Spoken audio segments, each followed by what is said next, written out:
Time to assess the matchups. And here to help us with that for Bills Steelers on Sunday is a guy that crunches film because it's fun for him. It's NFL Films senior producer Greg Cosell, who also will be on ESPN's NFL Matchup Show. And I believe Bills Steelers is a part of the program. Is that correct, Greg? It is the first game in our show, actually. Ooh, wow. This kicking off the new season with Bills Steelers. Well, nice. that's because Sal Palantonio is doing the game, so he's going to be there, you know. So, all right. You know how that works. There's always an course. ulterior motive with Sal, I tell you. You know, therefore, that makes it the most important game of the weekend, which, of course, it is. But, Absolutely, he's going to be there. I get you. Oh, my God, that's awesome. We're let's begin with Josh, because a lot of people, after the breakout season last year, are wondering where his game goes from here. And I think while a lot of people are, at least Steve and I, are trying to be realistic and recognize the fact that that was a pretty extraordinary season. Just matching those numbers is going to be a challenge this year, even with an extra game. I don't want to speak for Steve, but I think we're anticipating that the improvements in Josh's game this year might be more nuanced and less easily recognizable to maybe the casual fan. What do you think about that? Well, it's funny you mention that, given who they're playing this week, because I think you could argue that Pittsburgh game a year ago, Week 14, was actually one of his better games given the nature of the opponent. Because as you guys probably recall, that game, I think, was very low scoring at halftime. Yep. And then they came out in the second half and had 2 touchdown drives to start, which put the game in their favor. But it was the kind of game where he didn't put up numbers, Chris. But I thought that game showed just the maturity of playing to a specific game against a really high-level defensive opponent. And I think they play a pretty tough schedule this year, some tough road games. And you might see some more games like that than games in which he throws, for 420 and 4 touchdowns. And it's those kinds of games that very often, from a coaching perspective anyway, say a lot more about a player's development than just the ability to make unbelievable throws, which, of course, he can do anytime. Take us back to that game a year ago. It was the Taron Johnson pick six down the sideline there that kind of put the game on ice. But Steph Diggs was out, and all of a sudden, the second half, they started throwing to him and didn't stop. What were some of the things you noticed about the tactics of each coaching staff that changed during that game? Well, the thing that was interesting is the Steelers were very, very aggressive in that game on defense. They played a lot of dime 6 DBs on third down. They blitzed a pretty good percentage. They played a lot of man-to-man coverage. They felt comfortable doing that. There were snaps in which they doubled Diggs, both when he was inside and even when he was the boundary X, the single receiver to the short side of the field. So, they were very, very aggressive in how they approached the Bills. And the Steelers are always aggressive. They're very proactive defensively. They never play sort of scared where they think, we can't allow big plays. They always feel they can go after you. And I remember that first half was kind of a slog a little bit.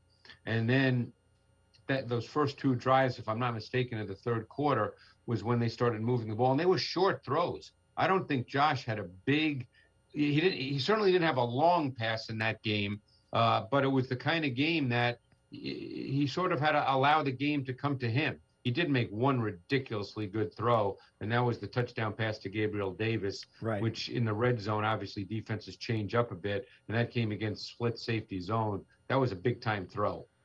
What do you think will be the Steelers' defensive approach here? I mean, Cameron Sutton looks like he's the guy that moves inside to play nickel, and we're presuming he'll be the matchup with Beasley inside. What do we kind of make of it? Because their secondary has undergone some changes. I know they still have Fitzpatrick, but Hilton is gone. So, too, is Steven Nelson. Do you anticipate a similar approach? I don't know if Keith Butler can feel as confident playing as much man as he did the last time.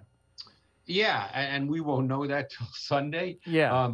But that's tough to answer. Now, I guess my question to you first is, what's Emmanuel Sanders' status? He's questionable, but he's practiced all week, and Coach McDermott said today that his foot is improving. So take that for what it's worth. But he was limited in practice all week, but he practiced Wednesday, Thursday, Friday. So right, because I think his availability is somewhat key to this, because I think you could see, look, last year, let me say it this way. Last year in that game against Pittsburgh, which was late in the season, week 14, they did not play a lot of 10 personnel, Chris. You know, not as much as they played in a lot of other games, and that we've come to expect from them. So I guess what I'm trying to figure out, and we won't know the answer, it's an unanswerable, is if Sanders can go, do you think they'll play a lot of 10 personnel, which they did not do a year ago against the Steelers? Or will they feel that Steeler pass rush is still a factor? You know, obviously T.J. Watt's going to play. He just got Steve Tasker money, $80 million guaranteed. Right. So he's ready to go. Congratulations to him. So, and I think Highsmith is actually a young emerging pass rusher on the other side. So they can rush the passer. It depends on, whether the Bills feel they can protect if they go empty sets, let's say 4 wide, or if they need the back in the backfield. This all remains to be seen, but we know that the Bills are going to throw the ball. This team is built on Josh. They're going to throw it. It just depends on schematically and tactically how they go about doing that. Yeah, and before Steve asks his question, we should mention that Alex Highsmith is a major question mark for the Steelers. After practicing on a limited basis Wednesday, he did not practice at all on Thursday with a groin injury. And when Coach Tomlin was asked prior to practice today, what's Highsmith's status for Sunday, he said, wait till the injury report comes out, which doesn't sound promising. Well, that's probably not a good sign. Well, how do you expect this game? Let's say that I know there's a big question marks on the front. The front seven of the Bills' defense, the offensive line of the Steelers, and vice versa, the offensive line of the Bills against the pass rush of the Steelers. Let's say that's a wash. Let's talk about skill positions, the quarterback play. What do you think, given the fact that they went out and I conspicuously took a running back in the first round and a tight end in the second round, and they've got Ben Roethlisberger at quarterback? What is your best guess about what this offense will look like with Matt Canada, the new offensive coordinator? My best guess would be that it will be different from a year ago, and I think that the foundation will be a run game. I do not personally believe you draft Najee Harris, who is a big physical volume runner, to give him the ball 7 or 8 times in a game. I think that you draft him. You draft the second tight end in Freiermuth out of Penn State. You draft Kendrick Green, the center out of, I believe it might be Texas A&M. I can't remember. Yeah, that's They drafted another offensive lineman, Dan Kendrick Moore. Green? He may be. Kendrick Green's out of Illinois. Excuse me. Right. Moore's out of A&M. Moore's out of A&M. Right. With what they did, I would believe that this offense will change from a year ago. So I would believe that the run game will be much more of a foundation, and you're going to have to line up and defend the run a lot more out of base personnel. But, on the other hand, they've got 3 receivers who are pretty good. So, this is why week 1's so interesting, guys, as you know, and Steve, you know this. There's a lot of things you don't know week 1. Right. What do you make of JuJu versus Taron Johnson? What about that matchup inside? Yeah, and again, that comes down as well to how much man-to-man coverage that the Bills will play. They play more man than a lot of people might think. So you will see that matchup at times. JuJu's a big physical receiver. Johnson is not small, but he certainly can't match up size-wise to Smith-Schuster. Smith-Schuster's a good receiver. I think the pass game's going to be different for the Steelers. I think you're going to see more play action. I think I guess what I'm waiting to see is Ben played almost exclusively out of the shotgun a year ago. I'm very curious to see, now that they have Najee Harris, if Ben is more under center and the run game's a little more conventional and traditional, and then they work the play-action pass game off that. Ben has been notorious for not being a big fan of turning his back to the defense. And, obviously if you do conventional play-action with the quarterback under center, your quarterback has to turn his back to the defense. Right. And, and if it does indeed go that direction. I mean, look at last night. The Cowboys lose that game to the. I don't know if you've seen any of the Tampa Bay I've Dallas seen game. most of the tape. Right. A guy like Ezekiel Elliott, who's a franchise kind of running back, they got big money invested in him. He gets the ball 11 times. Is the league? I mean, are the Steelers really going to buck the trend that is everywhere else in the National Football League, except perhaps Baltimore, and start handing the football off 25 times a game? Well, I think there's other teams that do that, Steve, but there's no question people would argue it's a passing league. I don't know if it's sustainable to have Dak Prescott drop back 60-plus times every week. And because it's week one and they played a Bucs defense that is really, really good against the run, we don't know if that's the MO for the Cowboys going forward or if that was a function of the opponent last evening. So that's hard to answer. I just, look, with a revamped O-line, with Ben a year older, Ben does not move the way he used to. I just don't know if it's viable to have Ben drop back by choice 45, 50 times a game, which they did in a number of games a year ago. Then why draft Najee Harris? Right. Yeah. I think they will have a lot more balance to their offense, and I do think Ben's going to be under center a little bit more, maybe than even he would prefer, based on what we're hearing out of Pittsburgh with new OC Matt Canada. What about Freiermuth, though, Greg? I mean, this is a guy that, people are trying to get a read on through the course of the preseason. Obviously, Eric Ebron is still there, but Freiermuth is, a pass-catching tight end. I mean, so he's not probably the same all-around player that Heath Miller was for them for years. He's more of a one-dimensional tight end. How quickly do they incorporate him into the offense, knowing all of the receiving weapons they have at the receiver position? Yeah. Well, it's funny you mentioned Heath Miller because when I watched Freiermuth's 2019 tape where it was a full season, in 2020 he only played 4 games, but I watched all those games as well, and I actually made the Heath Miller comparison because he's improved as a blocker. He was better in 2020 as a blocker than he was in 2019, and he's very, very good on third down. He's a red zone weapon. I think he'll be a factor for them. I think the question really becomes, will they play, or how much will they play out of 12 personnel with 1 back and 2 tight ends when they have 3 really quality wide receivers? And I'm not sure we know the answer to that, but I don't think you draft Freiermuth in the second round, Chris. I mean, again, now we're just spitballing here. They draft Harris in the first round. They draft Freiermuth in the second round. I don't think you do that not to have those guys be a meaningful part of what you're going to do. Yeah, right. Yeah, and if you talk about the matchups, if Emmanuel Sanders is in or out of the lineup, how that affects the defensive scheme, which if Sanders is out, it means, logically that guys like Cole Beasley are going to have more opportunities. What about Cole Beasley's matchup with Cameron Sutton down in the slot? How do you think, and we can go around and around about what we expect from Josh Allen and what this offense is going to look like. I think for me, we've had this conversation, Brownie and I think it's going to be more of the same than it was last year. I think Josh Allen is that guy to drop back and throw it. Oh, without question. I don't think, look, we talked about this last year as well. Do they want to run the ball? Yes. But I think when they want to run the ball successfully, they don't want to run the ball in big volume. When they do hand it off, they want the run game to be efficient and effective, but this is not going to be a running football team. So I think you're going to see much of the same. Obviously, coaches every offseason tweak things, and they'll tweak certain things they like. They'll get rid of some things maybe they don't like. But I think the overall philosophy of what this offense is with Josh and the receivers is not going to change.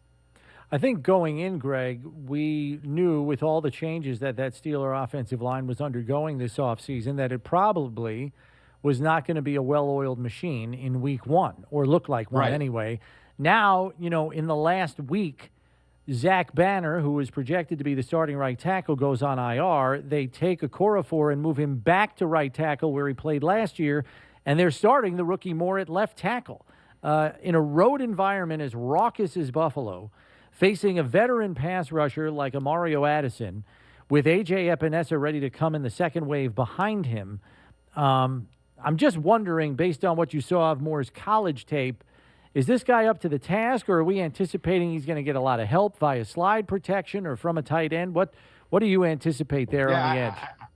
I did watch Dan Moore. Well, you're probably not surprised by that, Chris. I know Steve, I'm not. You're probably not surprised by that either. I did watch Dan Moore, and he played in the SEC. And to be honest with you, and I'm going to qualify this by saying I don't fancy myself as an offensive line guru by any means, but I thought he was a good prospect. Again, I can't speak to all the nuances of technique, but when you play in the SEC and you're facing pretty good pass rushers, you're facing a lot of 5-star recruits in the SEC. I thought he did a very good job at left tackle. At the end of the day, his goal was to stop guys from getting to the quarterback, and he did that. And you can debate where a guy should be drafted. I don't do that, but he was a 4th-round pick, and I thought that his tape suggested he was better than that. So whether how good he is week 1, I can't answer that, but I thought his college tape indicated that he could line up and play in the NFL. As we move right away from the AFCs in this Pittsburgh-Buffalo matchup, let's talk a little bit about Miami-New England. Tua, do we not have enough respect for Tua? Because Brownie and I think it's only a matter of time before he's not a Miami Dolphin. Yeah, I certainly can't speak to that, but I think Tua can be a very good player.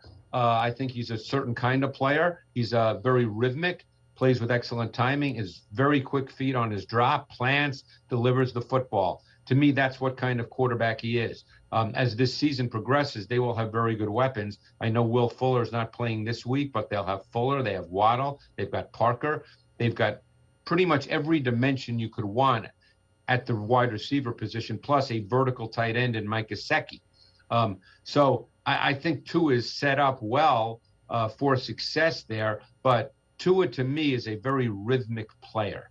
I don't believe that he's a late in the down pocket player. I don't think he can sit on his back foot late in the down, 3 seconds in, 3.2 seconds in, and drive the ball. I think that it has to be defined within the structure of the offense so that the ball can come out. Yeah, and their offensive line isn't in the greatest of shape either coming into the regular season because Austin Jackson went on the COVID reserve list. I'll admit I haven't paid attention to see whether he has a chance to be up on Sunday, but there are some down there who feel that they might be better off without him, and they might start somebody else there at left tackle this week, whose name is escaping me right now. But they've been juggling some stuff down there a little bit, and I don't know if that's not going to help Tua if he is the rhythmic passer that you describe. Well, you certainly can help your offensive line as well with that kind of game planning. If you're talking 5-step drop stuff where you want the ball to come out, your O-line will more than likely hold up. But obviously every game gets to be 3rd and long, and those are the plays where you can't necessarily help your O-line unless you want to chip, unless you want to keep a tight end or a back end, and then it's a numbers game. Then you're limiting your number of eligible receivers. So that I guess is dependent on how they see their O-line and how they see this particular game against New England playing out. Go ahead. I am eagerly anticipating the New York Post and Daily News headlines on Monday after the Jets play against the Panthers and their former quarterback, Sam Darnold. If Darnold somehow pulls out a victory, Greg, can you imagine what the back pages are going to look like? If Darnold wins? Yeah. Not only if Darnold wins, what if he lights it up? Then what's going to happen? Oh, my. They might just sell the paper with matches. Well, Carolina is one of those teams that does not get a lot of national attention, and Darnold's had some issues in his first 3 years. I've talked about those through a connection I have in Carolina. From what I understand, he's been coached hard addressing a lot of those issues. Now, whether that happens in the speed of a regular season game, we'll find out. But they've got a lot of weapons. I mean, they've got good wideouts. The Terrace Marshall kid, the rookie from LSU, I liked his tape a lot. From what I understand, he had a very good preseason. We know they have McCaffrey. They've got a good tight end group. They've got weapons. So their O-line is a concern. But they're playing a Jets defense that I think is lacking in some areas as far as talent. So they may be able to hold up this week. Okay, I can't I'm wait. telling you, man, if they win that game. I am so rooting for Sam Darnold in this game. I am so rooting for it because I just want to see. I just want to watch the world burn. I guess. I guess that's why. Yeah, you just want the worst for everybody else in the division. That's your problem. Patriots defense, Greg. Well, I'll close with that with my last question for you. I mean, they're not going to have Gilmore here at the outset. No. But still, this looks like a pretty put-together group. Nice mix of young talent and vets. Yeah, I think this is going to be a pretty good defense. I think getting Kyle Van Noy back is a really good move for them. He's one of those guys that doesn't necessarily stuff the stat sheet, but you can play him in a lot of different places. He's multidimensional in how he can be used. He's used differently in every game depending on the nature of the opponent. I guess what I'm interested to see is how Coach Belichick will match up on the perimeter. Obviously, Fuller's not in, as we said, but they do have some speed. Waddle can run. So I'm curious to see because, Bill's played a lot of man coverage over the last number of years, but then there's always that game where you put the tape on and you go, wow, he's playing a lot of zone. And you never know what game that is because obviously we can't get into Coach Belichick's head, but I'm very curious to see the approach that he takes. Yeah, I think it's going to be an interesting, fun weekend. Any other games that you're particularly interested in, or players that you've been watching that you're, kind of intrigued by? There's some other interesting games. I mean, you have Cleveland, KC. Yeah, that's the one. Yeah. I'm actually interested in the Philly-Atlanta game. Obviously, I live in the Philly area, but I'm real curious because Dean Pease is one of those veteran masters as a defensive coordinator, Steve. You probably know about him. And yeah, that's right. There's a lot of disguise, a lot of late movement, a lot of intricate pressure schemes. And Jalen Hurts is making his 5th NFL start. And my guess is that Dean Pease will show him some things that he's never seen before. Right. Yeah, Browns Chiefs is where it's at for me outside of Buffalo Pittsburgh. So it's a good slate this week. And what are the returns in preseason about Jalen Hurts? What's it look like for him and the new head coach? From what I understand, I was out there a couple of times, but obviously couldn't be out there all the time. From my understanding is someone I spoke to in the building that he was okay from, let's say, practice 1 through 7, but then you got to practices 8 through 16, and that he really improved meaningfully. What that means, that's an unanswerable until they play a regular season game. The question I have for this given game is I think he's going to end up running a lot because I think he's going to get some looks, particularly on 3rd down, where as he drops back, he's still going to be deciphering and he's just not going to be comfortable and he's going to rely on what he knows he can do very well, which is run. Right. Greg, as always, we thank you for Greg. the time. We'll look for you on the NFL matchup show on ESPN this weekend. Thanks for the time. We'll catch up with you next week. All right, guys. Appreciate it. Thanks.